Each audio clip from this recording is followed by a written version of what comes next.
Yeah, I always said you can do that. Blow the candle. It's the same idea. You have to have energy. You can. Yes, I mean, do. that's a good energy teach, because you do, if you try to do that, what we're talking about. All right, explain it. You take a candle, a lit candle, and you blow. You should probably be like this far away. Yeah. You can't. You have to. Just it's very so lightly light, blow. and the flame just flickers a little bit, so it just bends a little bit, and you try to do it as long as you can. But you know, my Frida Herseth at the University of Michigan, when I was taking lessons with her, she has a good thing, this vocal thing that she had gotten, she said, from somewhere else, where, and I do it pretty much every day. It helps to sort of, I'm not exactly sure where, but it does help. You take one note, which is your big rehearsing thing, okay? But you do it, you inhale and you go, you do it just really soft like that, and you try to do it like for 30, 40, 50 seconds. And it takes a while to build it up. And it doesn't really sound, you don't have to worry about the sound. It's the point is more, it's a breath exercise, and you actually only do it low. And she does it where you start on an F, on E, and then you go down to middle C, and you do O, like O, tot, like that, you know, O. And I do it up to G, and then I'll do da da da da da on holding it like that. But it takes time to build that up, but it's the same thing. It is the same as doing the candle blowing thing, where and it's weird because unless you sit and try to do it, you don't realize like how much energy and concentration it takes to do it. And it is a good thing. So try it, everybody, and see what you can do. Because if you do it too hard, then your flame goes out. But you have to do it so that at least it's bending, because you can't. Otherwise, you wouldn't know it was. Yeah, you wouldn't know. I mean, you could do it really soft. Yeah. Well, you can. Those are the exercises that Frida has. I mean, you do it. It's just like a really, really soft. Your dad is a horn player. That's what they all practice. Because but don't they do it with their mouthpiece? Because he told me to practice. Did he do it with the mouthpiece? He told me to take the mouthpiece and try to blow just one note and try to do it, you know, as with the fire? No, not with the fire. Okay. Just with the mouthpiece, because it's hard to blow. Yes. So that's why I got a tuba mouthpiece. I still have it upstairs. I don't use it. No, maybe it was a trombone. That was big. I remember seeing it. Yeah, I still have it upstairs. I don't use it anymore. But if you do sit and try to blow into it and try to get the sound, because if you don't blow steady, the sound goes jagged. But if you can get it to, and it obviously takes practice. That's why musicians practice. But it's good for the breathing. Anybody's breathing, so that you have more energy and stamina. But you also have to make sure that you're learning how to do it deep. You know, because you like how I was always pointing out to you, like, you're breathing too high. Yes. You're up here, because it's like it's good if you sit in a chair, because some teachers will teach that. If you breathe into the chair, you get like the deeper thing. Or if you're smelling a rose, which is an old singer that you go. Because if you're trying to smell something, it does. Can't do it up goes here. Real deep. No, you can't. It's impossible. I mean, you could try, but you're not really inhaling a deep scent. Right.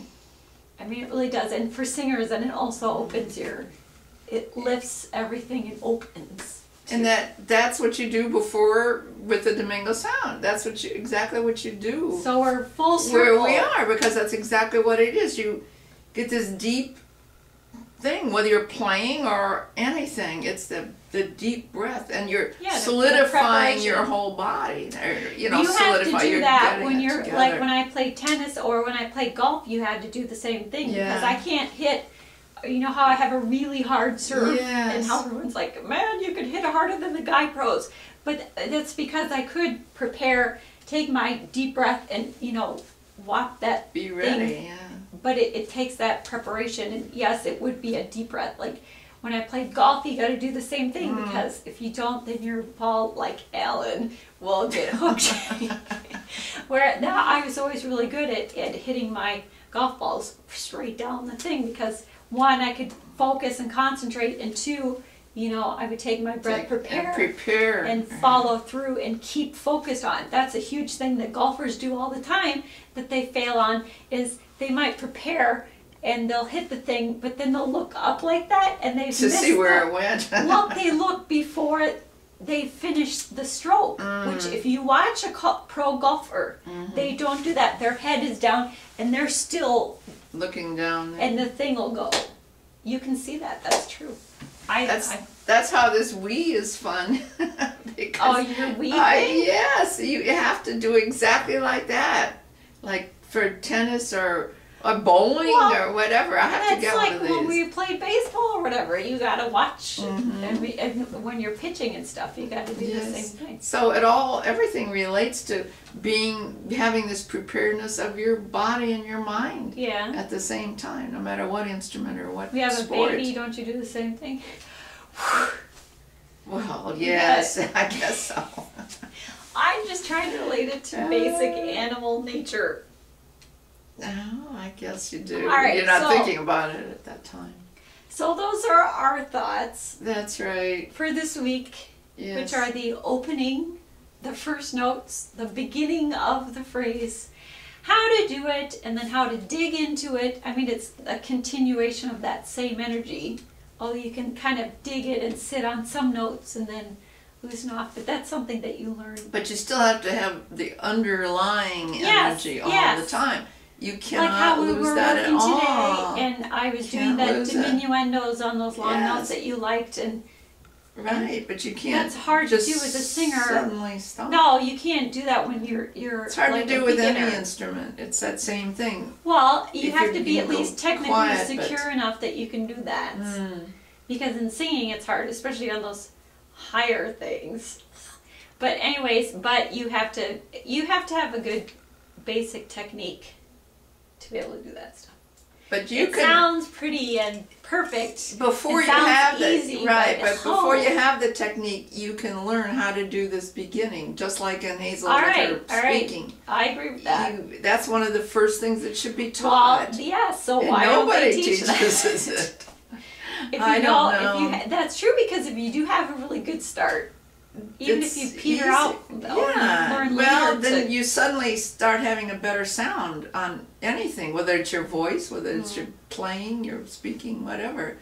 And it's to get people's attention, isn't it? And part of this is to get people's attention so that they listen to you. Otherwise, they're not even paying attention. That's true. And if a person is speaking in a speech, if they don't get someone right away, forget that. No, that's true. So that's the whole point. Yes, it is to get the attention, but you have to prepare yourself with this Domingo start. So that's our Domingo start. And all the energy behind it. Yes. And continue the energy, and don't drop it at the end. Don't drop it at the end. doesn't like it. No, I don't. And I don't like it either. I hear it so much. Even in orchestras, they drop it at the end. And it's too bad, because you want to have this something floating out there.